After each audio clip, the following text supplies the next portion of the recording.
ವಿದ್ಯೆಯ ಅನ್ವಯ ವೈಜ್ಞಾನಿಕ ಮನೋಭಾವನೆ ಮತ್ತು ವೈಚಾರಿಕತೆಯನ್ನು ಬೆಳೆಸಿಕೊಳ್ಳುತ್ತೇನೆ.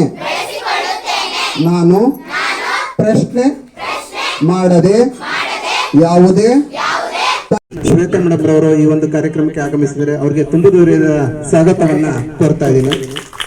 ಈ ಒಂದು ಸಭೆಗೆ STMC ಸದಸ್ಯರು, ಪೋಷಕರು ಎಲ್ಲರೂ ಕೂಡ ಆಗಮಿಸಿದ್ರಿ. ಅವ್ರಿಗೆ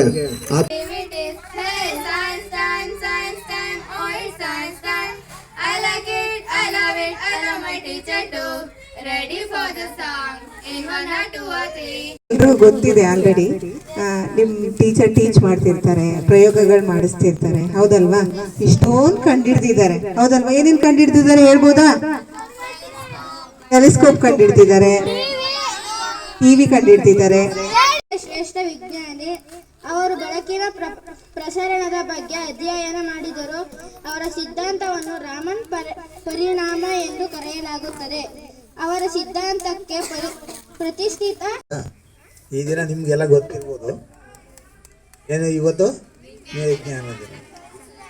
ನಮ್ಮ ಮಕ್ಕಳು ಸುಮಾರು 8-10 ದಿವಸದಿಂದ ವಿಜ್ಞಾನದ ಬಗ್ಗೆ ಬಹಳ ತಯಾರಾಗಿದ್ದಾರೆ.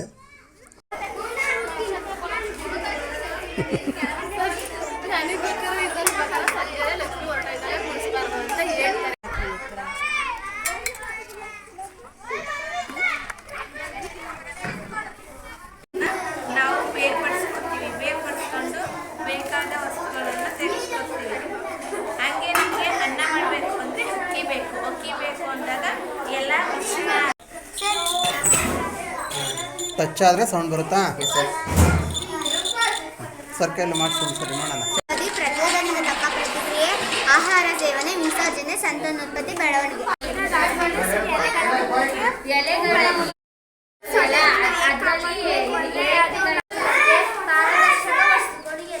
ಉದಾಹರಣೆ ಗಾಜು, ನೀರು, ಗಾಳಿ, ಪಾರದರ್ಶಕ. ಕಣದಲ್ಲಿ ಕಣಗಳ ನಡುವೆ ಜಾಗವಿಲ್ಲ. ದ್ರವದಲ್ಲಿ ಕಣಗಳ ನಡುವೆ ಸ್ವಲ್ಪ ಜಾಗವಿದೆ.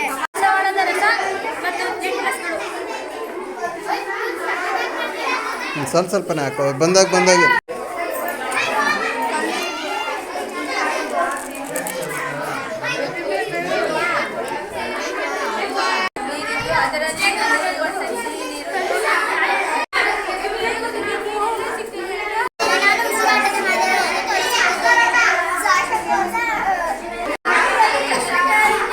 ಉಪಯೋಗವಾಗುತ್ತೆ ಎಂಬುದನ್ನು ತಿಳಿಸಬಹುದಾಗಿದೆ. ಗಿಡಮೂಲಿಕೆಗಳು, ಪೊದೆಗಳು, ಮರಗಳು, ಅಡರುಬಳ್ಳಿಗಳು ಬಾಷ್ಪ ವಿಸರ್ಜನೆ ಎನ್ನುವರು. ಪ್ರಯೋಗದಲ್ಲಿ ನಾವು ಬಾಷ್ಪ ವಿಸರ್ಜನೆ ಎಂದ್ರೇನು ಅಂತ ನಾವು ಫ್ರೆಂಡ್ಸ್ ಎಲ್ಲ ಸೇರ್ಕೊಂಡಿರೋ ವಿಜ್ಞಾನ ಚಿತ್ರಗಳನ್ನ ಆಯ್ತು.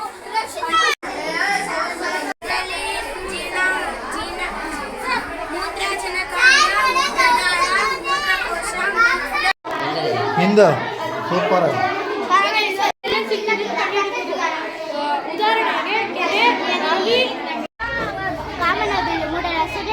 ಜ್ವರ ಮಾತಾಡಿ ಹೋಗಿ ಬಂದ ನಂತರ ಸ್ನಾನ ಮಾಡಬೇಕು. ಯಾಕೆ ಮಾಡಬೇಕು ಅಂದರೆ ಶವ ಸತ್ತ ತಕ್ಷಣ ಇಂದಲೇ ಕೊಳಿತಾ ಇರ್ತದೆ.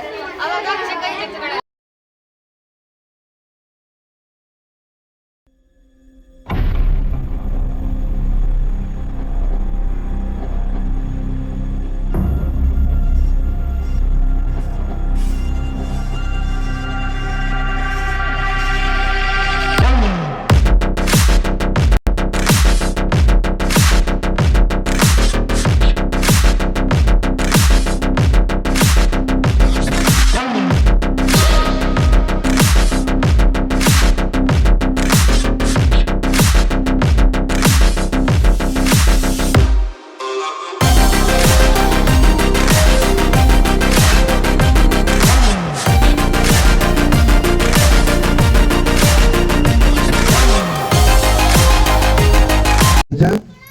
ತಲೆ ಬಾಟಲ್